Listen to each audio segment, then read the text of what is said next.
All right, welcome everyone. Happy Thursday. I know we're still waiting on a few people to trickle in, but I'll go ahead and get started to be mindful of the time. So I just want to introduce myself. My name's Andrea. I'm a registered dietitian. I have been a dietitian for going on 3 years now. I started off in acute care, and I just recently made the transition to long-term care, which I am loving so much. I'm going to let my coworker introduce herself now. Hi, everyone. My name is Mayra. I'm a brand new dietitian, also a military spouse. This is my first time working in long-term care, and I've been really loving getting to know the residents and serving those who served. And I'm just excited to celebrate National Nutrition Month with everyone. Awesome. Thanks so much. All right. Can everyone hear me? Can I get a thumbs up or something? Awesome. Sweet.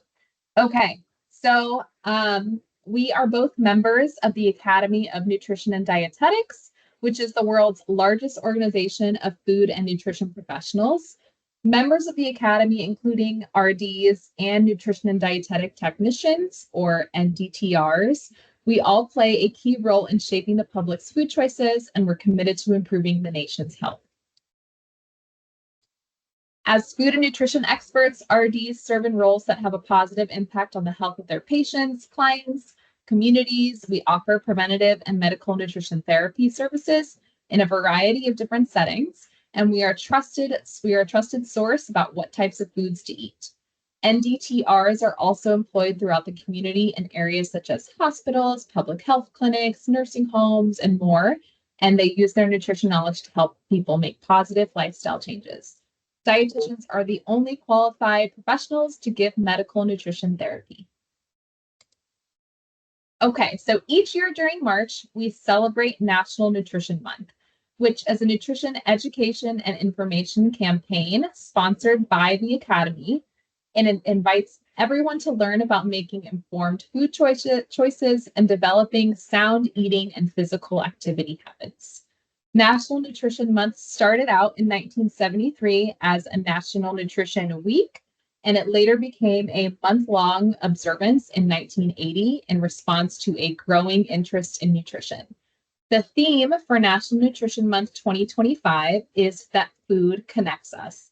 It highlights the connection between health, access, traditions, and food across all stages of life. At the end of today's presentation, you will be able to identify at least 2 ways in which food connects us, explain what foods make up a healthy eating pattern, and describe ways to explore the connection between food and culture. Food offers many connections throughout life, as we'll be discussing during this presentation. But just to start out, a few ways to connect to food include learning cooking, food preparation, and meal planning skills, which that in itself is a whole learning curve, but it can be so rewarding. Secondly, exploring where your food comes from. And last, learning about community resources such as SNAP, WIC, and local food banks. Can anyone think of other ways to connect with food? You can put it in the chat, or you can unmute yourself. I'd love to hear from the crowd.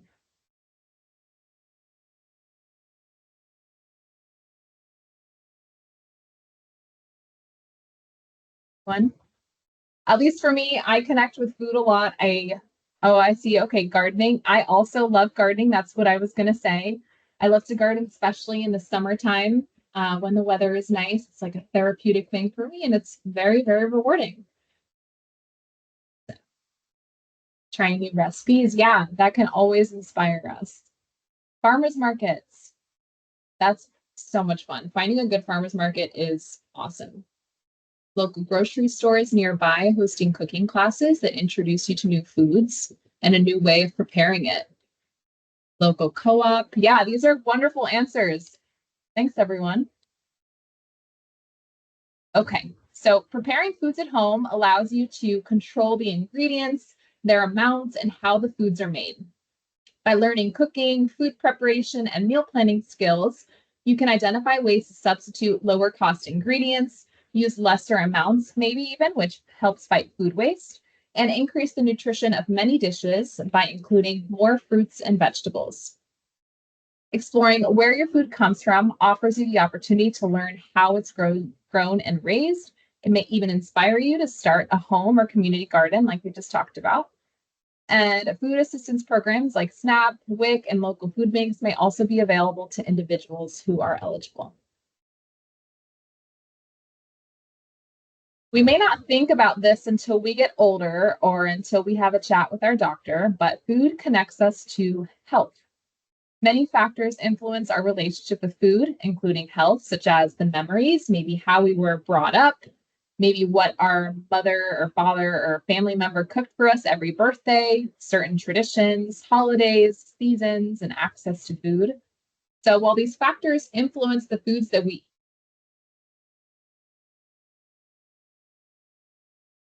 we're too young or too old to form healthy eating habits.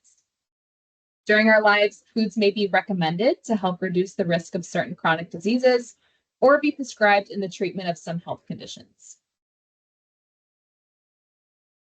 In fact, there is a lot of research linking a healthy eating pattern, which consists of fruits, veggies, whole grains, lean proteins, and dairy or fortified soy versions, while also limiting saturated fat, sodium, added sugars, with the reduced risk of diet-related chronic diseases such as heart disease, type 2 diabetes, and some types of cancer.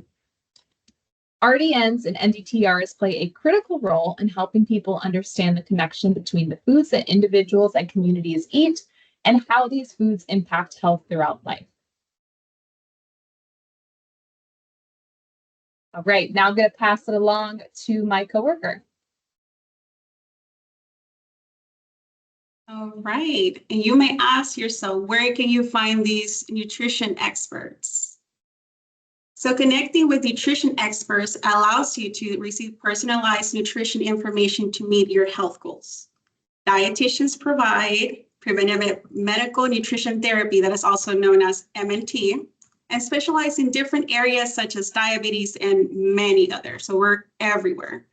MNT is also personalized nutrition-based treatment plan that involves assessing a person's health status, medical history. We look at eating patterns, and then we identify issues from there, and we create a personalized, culturally appropriate, and medically supervised nutrition plan to manage one or more health conditions. So we do this on a daily basis here at our long-term facility. We get to know the residents, we get to explore what they like to eat, what they dislike to eat. And then from there, we create attainable goals that are personalized to them and that matter to them. Now, dietitians are skilled at helping people to adopt healthy eating patterns that is mindful to their personal food and cultural preferences, as I mentioned. Do any of you work with dietitians or know more about what dietitians do? Feel free to put it in the chat or to share it with us.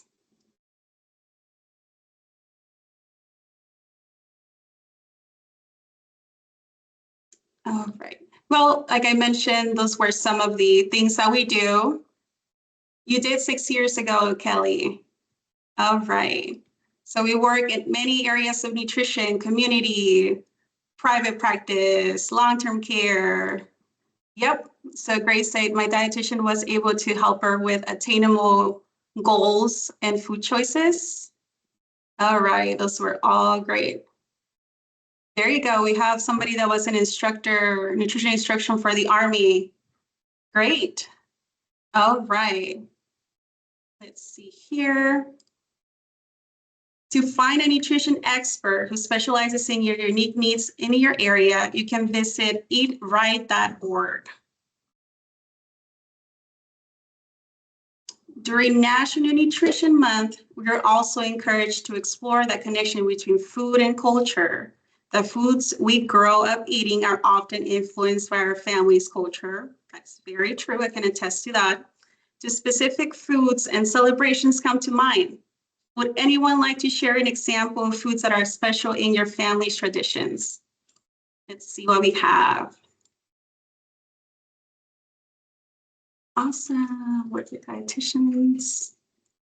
All right, so I can share something for me. Oh, empanadas, Andrea, those are great. We, and my family, we make tamales every Christmas. That's a must. So you need to know how to make your tamales, and it's intensive labor, but they're delicious and very rewarding. I saw a lasagna dish, pastries. Anything else? Have Japanese for, let me just see if I can look at them. Awesome. Easter basket bread, pasteles, lumpia. I love lumpia. I need some lumpia right now. Baked Christmas good, potatoes, buckwheat. Y'all are making me hungry. Snickerdoodles. Oh, let's. All right, these are great popcorn balls. All right, I need food right now. Looking at food, reading about food is making me hungry. Let's see here. So ways to explore that connection between food and culture include experimenting with recipes using different ingredients or cooking techniques, including your favorite cultural foods and traditions, and trying new global flavors, and enjoying your meals with family and friends when possible. I do love some potlucks. Those are great. I get to try new dishes. I get to share recipes and get recipes from others. So that's a great way to connect with your coworkers, potlucks, and learn about their culture too. Although some ingredients, so sorry about that, can be unique to a specific culture, many of the same ingredients are common among various cuisines. However, the way the foods are prepared, their meaning, the seasoning used may be different. So for example, we have beans and rice. Beans can come in red, black, kidney beans, and rice can be white or brown rice. And the spices vary too. They can be mild or spicy. Can you think of any other examples?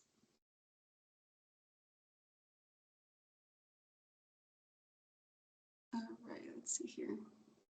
Lamb. Let's see, what else do I see here? I know for me, the way I make my rice is so different from my husband's family rice. My husband's family is from Puerto Rico. I'm Mexican. We use the rice, but the spices are way different. Pasta noodles, soups, yeah. Yeah. All right. Let's see here. All right. Food also connects us to our family and friends. Think about all of the occasions that you involve food, whether it's celebrating a holiday or another special event, such as a birthday or enjoying a meal together on the weekend. Sharing meals is an important time to learn about preparation.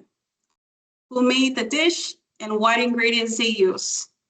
They may be traditional benefits of sharing meals. For example, there is limited research that has shown that more frequent meals shared with families and adolescents help them to improve their intake of fruits and veggies and sources of calcium. So to the parents out there, you are the model for your kiddos. So they're watching you constantly. And the more you introduce them to different foods and the more different foods that you eat will result in an adult that it has a variety of fruits and vegetables and foods from all over the world in their diet, which is amazing. Another way that food connects us is through each stage of life by providing the nutrients we need from birth and by advanced age. For example, consuming adequate of calcium has been shown to reduce the risk of osteoporosis or weak bones as we age. You can continue to build the connection across all stages of life by learning how nutrients needs may change. Make sure to consult trustworthy sources like dietitians and dietitian technicians, very important too. And you can visit eatright.org or myplate.gov that are also great online resources. So myplate.gov, I love that visual. So it's a great visual that shows you your vegetable, protein, and carbohydrate portion size in a plate, and you can mix and match with different foods to meet your goals. Including healthful foods from all food groups and focusing on balanced and sustainable eating habits will help form this connection during the life cycle. Some changes can be difficult, so it's easier to start with just 1 or 2 changes when you're making those changes. So we want sustainable long-term changes rather than those quick fixes. I know sometimes we get a little frustrated and want to get to the end line so fast, but it's best to just take it easy, take it slow, and just have those sustainable goals at the end. For example, if your goal is to eat more fruit, include berries at breakfast and maybe an apple as a snack, or a few times per week, which is easier than increasing intake every day, all right?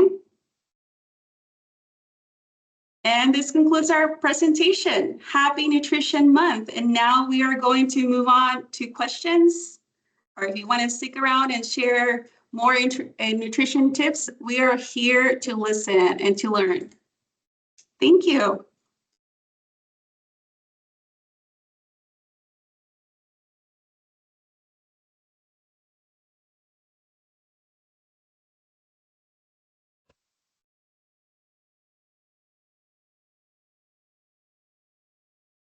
Questions. Awesome. Thanks for joining, everyone. Appreciate you taking the time. I have a quick question. I know that different age groups have different dietary needs, right? Like a 2-year-old needs different than a 30-year-old. How would you, Thanks, everyone. like, how do you determine when you need to like be changing the groups? About kashi, which in one of the slides there, it was a cereal. It's like a cereal and granola brand.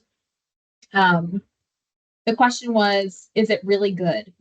So I took that question as in terms of nutrition. I like the brand Kashi. There are several different types of cereal brands and granolas that they have. Oh, can you guys hear me?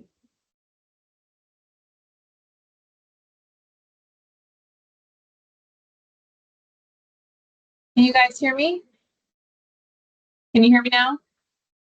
I can hear you. We can hear you. It was kind of odd because someone was asking a question and then someone else just started over talking like they couldn't hear them. Grace Nagelli was asking a question. And then work. Sorry, Grace, what were you saying? Can you hear me now? No, I don't think Andrea and Mayra can hear me. I'll just type it on the rest of us chat. Can hear you though. Like I can hear you and a bunch of other people can hear you. Yeah, me too. I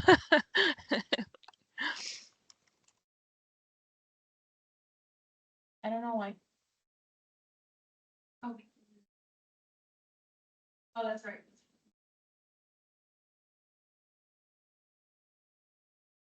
Okay, she's gonna type her question in the chat.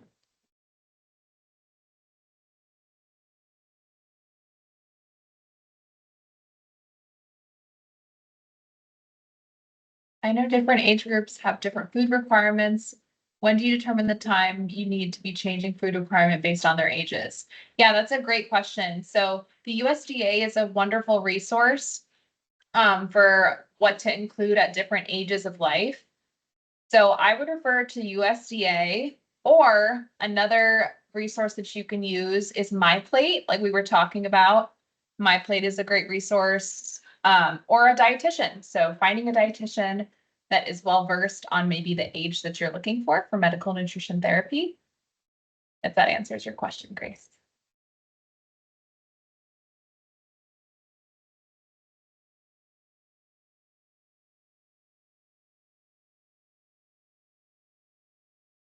Any other questions?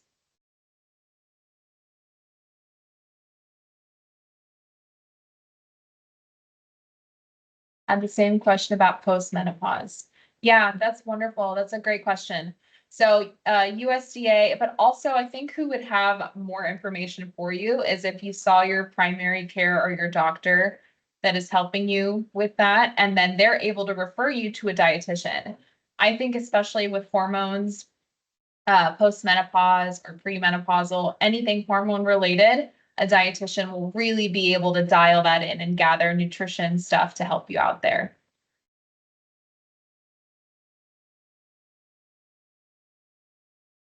Are there any dietitians recommended multivitamins that can supplement a healthy diet?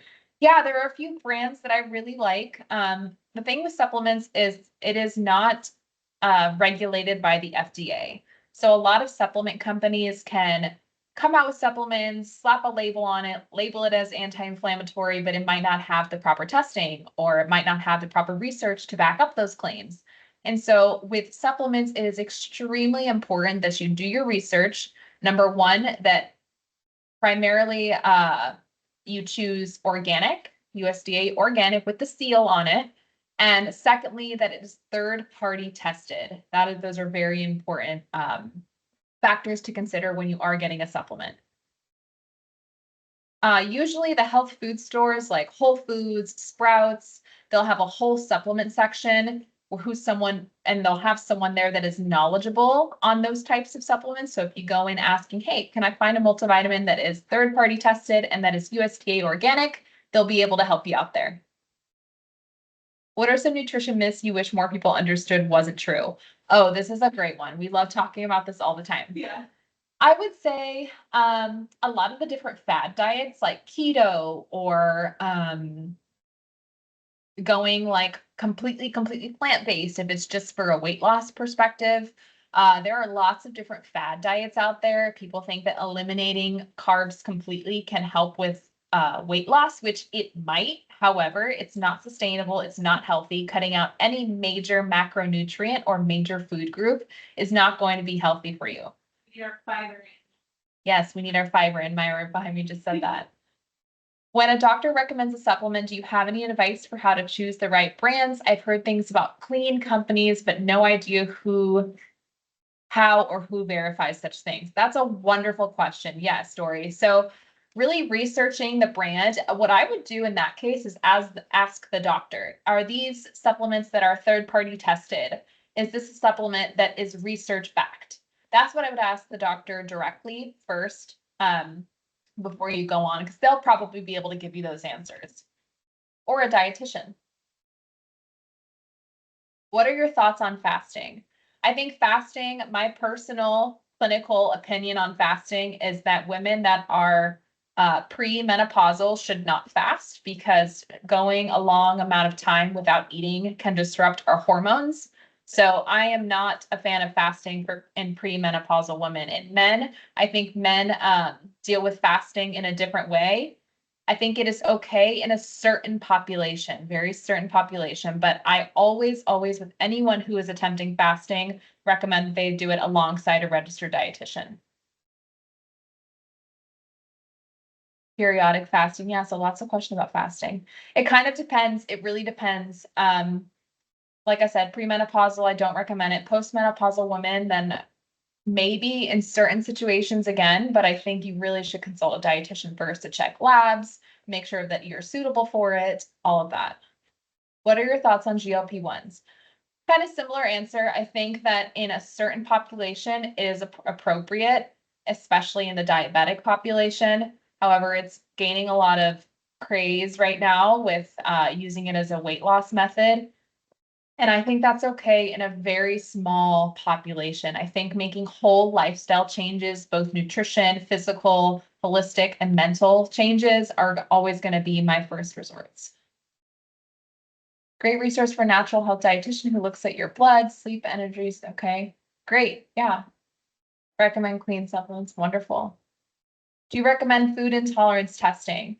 Only if you're having repeated symptoms with certain foods.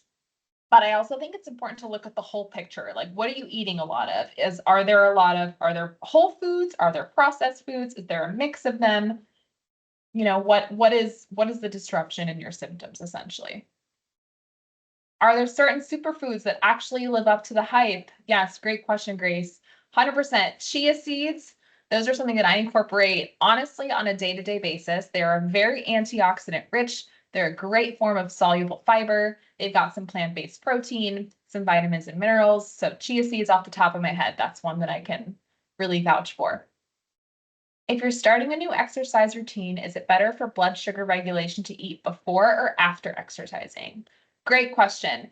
I think this really goes because everyone's different, right? Some people I hear a lot of like, I'm a breakfast person, or I'm not a breakfast person, or I prefer to work out on an empty stomach versus I need a little snack. So if you're feeling faint during your exercise, if you're feeling like you don't have enough energy to get through that exercise, I would say definitely incorporate a pre-workout snack. Something like some banana and nut butter, or a piece of toast and some nut butter. Those are just off the head examples, or maybe an apple and a cheese stick, really pairing carbs with a little bit of protein. That's going to be a great little pre-workout snack. And then post-workout, you always want to make sure you're replenishing. So you're having balanced meals with protein, healthy fats, fiber, and carbs. CMOS, yeah, I've heard of CMOS. The research is still out there with CMOS, though. I think, yes, everyone has different experiences, and everyone's able to have their own stories with superfoods, and that's totally fine. I've looked up CMOS a bit. I've done the research. As far as from a clinical standpoint, it's still being researched, but I've heard some great stories. What's one simple change people can make today that would have a big impact on their nutrition? Great question. I would say a balanced meal, really striving to have balanced meals. So that's going to be like I outlined before a little bit there. Complex carbs, so sweet potatoes, whole grain products such as brown rice or whole wheat bread or whole wheat pasta. Lean protein, so chicken breast, turkey, fish, all of those, lean beef. And then you want to have your vegetables. Vegetables should make up half of your plate. Carbs should be a quarter of your plate. Lean protein should be the other quarter of your plate, and a little bit of healthy fat such as avocado or nut butter or some seeds. So if that's a little visual for you, I'm like envisioning a plate. And my plate, like we talked about, is a great visual representation of that if you want to look it up. Drink more water and no late night snacking. I like that. We all need to drink more water. Are spicy foods actually effective at all in helping fight off a cold? You know, yes, I do think so. Spicy foods can really help clear out nasal passages or sinuses if you're having those symptoms, or maybe even just some warm soup. I really like to make like a turmeric ginger soup that's tasty. Thanks for all the questions. These are awesome. We're getting to the end here, but feel free to reach out to us via email if you have any other questions. We've thoroughly enjoyed speaking and spending this time with you all.